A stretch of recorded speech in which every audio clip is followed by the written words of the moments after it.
Welcome back. Let's shift focus now to the state of Uttar Pradesh, where horrifying visuals have now emerged of a young girl being crushed to death during an attempt at sexual harassment against her.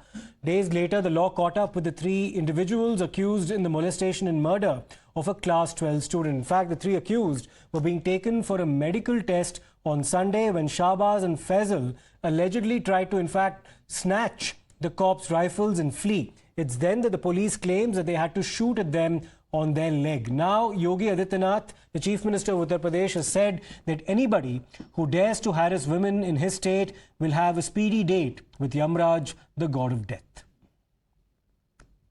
लोगों ने पहले कहा है कि कानून प्रत्येक नागरिक को सुरक्षा प्रदान करेगा, लेकिन राह चलती हुई किसी बेटी के साथ अगर किसी ने छेड़छाड़ करके उसकी सुरक्षा में सेंध लगाने का कार्य करे क्या, तो अगले चौराहे पर उस ओहदे का इंतजार यमराज कर रहा होगा।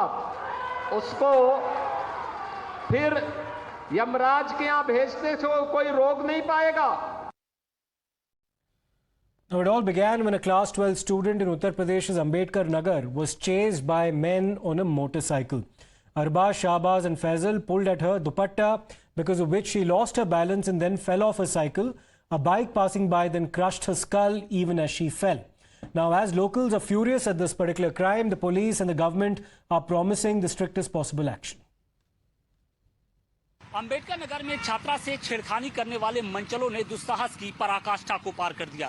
पुलिस ने जब तीनों आरोपियों को गिरफ्तार किया और इसके बाद उनका मेडिकल टेस्ट के लिए जब उनको बसखारी के स्वास्थ्य केंद्र लाया जा रहा था, इसी बीच तीनों ने पुलिस की जो राइफल है उसको लूटने की कोशिश की और इसके साथ ही पुलिस गिरफ्त से भागने की कोशिश की। बताया ये जा रहा है कि इसी हंसावर जो ये रोड है, ये हंसावर थाने की ओर जाती है और यहीं से उनको लाया जा रहा था और बीच रास्ते में ही तीनों ने जो पुलिस की राइफल है, जो जीप में बैठे हुए थे, उनके राइफल को लूटने की कोशिश की और इसके साथ ही भागने की कोशिश की, लेकिन पुलिस ने जवाबी कार्रवाई करते हुए तीनों को गोली मारी। उसके बाद तीनों को पैर में गोली लगी है और बताया ये जा रहा है कि तीनों जख्मी हालत में हैं और फिलहाल उनको बसखारी के इसी स्वास्थ्य केंद्र में भर्ती कराया गया है। और इसके साथ ही देखिए यहाँ पर जो पुलिस की जो तैनाती है, जो सुरक्षा है, वो बढ़ा दी गई है। फिलहाल जो पुलिस वाले हैं वो लगातार यहाँ पर इस अस्पताल के बाहर मौजूद हैं। इसके साथ ही पुलिस की जो तमाम गाड़ियां हैं वो मौजूद हैं।